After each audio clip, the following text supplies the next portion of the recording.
Hi there, Charlie here, Communications Manager for Cornell Cooperative Extension. This is my pet project, Good Work New York, a podcast where we're talking about all the good work that happens here in Rockland County, the Hudson Valley, and New York State. And today I have with me Miss Kirsten. Say hello. Hi, everyone. Miss Kirsten, would you be so kind as to introduce yourself? Hi, yes, my name is Kirsten Kurtz. I am the manager of the Cornell Soil Health Laboratory. I'm also a graduate student in the field of natural resources here at Cornell, and I am a classically trained artist who is primarily known for painting with soil. And that's actually what caught my interest. I saw recently on social media that you went to a big soil conference and brought along some of your soil paintings. Is that right? Yes, I was just at the Tri-Society Conference in Texas. So that is an international conference of soil scientists, crop scientists, and agronomists. And I was an invited speaker to come and talk about the outreach work that I do with my soil painting initiative.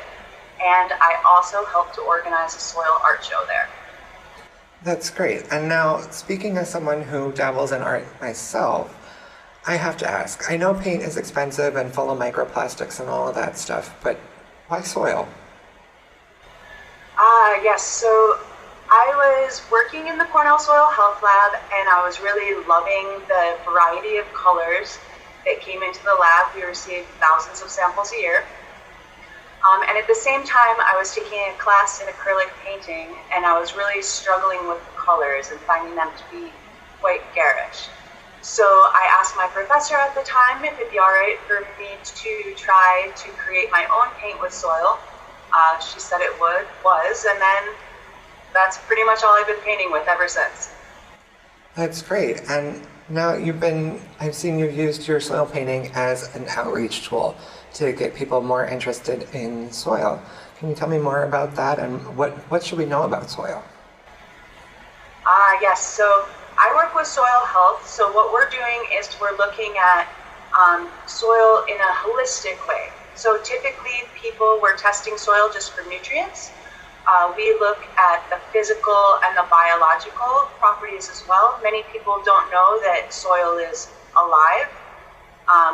There's more organisms in a teaspoon of soil than there are people on the planet. It's kind of one of those cliche things that us soil scientists say, but it's true. I completely lost my train of thought there. Right. So I guess point being is that a lot of people don't think about soil as anything besides brown, right? And I guess our crops come from there.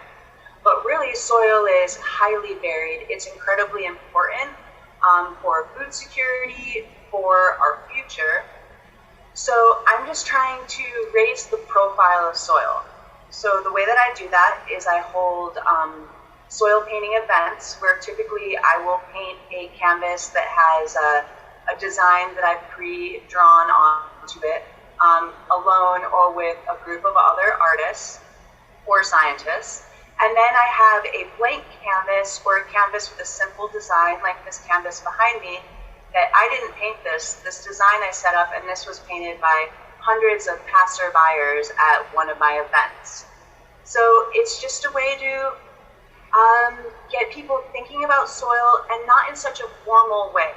We end up having conversations about soil properties, about soil forming factors, all sorts of things, but I'm not trying to teach soil formally. I'm trying to spark a conversation. That's wonderful.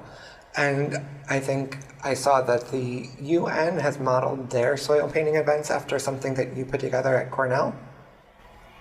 Yes, we had our first soil painting event at Cornell in 2015.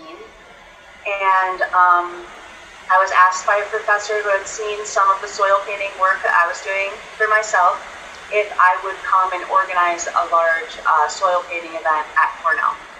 So I drew a quite complicated canvas. I recruited a handful of other artists/scientists to paint that with me, and then had the blank canvas on the side for anyone to try. A big part of this is that we record time-lapse videos of the events, and then we turn them kind of into a product, and we put that online, and then it can go much farther than, of course, the people who were passing by in the library that day. So the Food and Agriculture Organization of the United Nations saw the video that we had made of our event, and they instituted an international soil painting contest directly based off of the work that we did here at Cornell.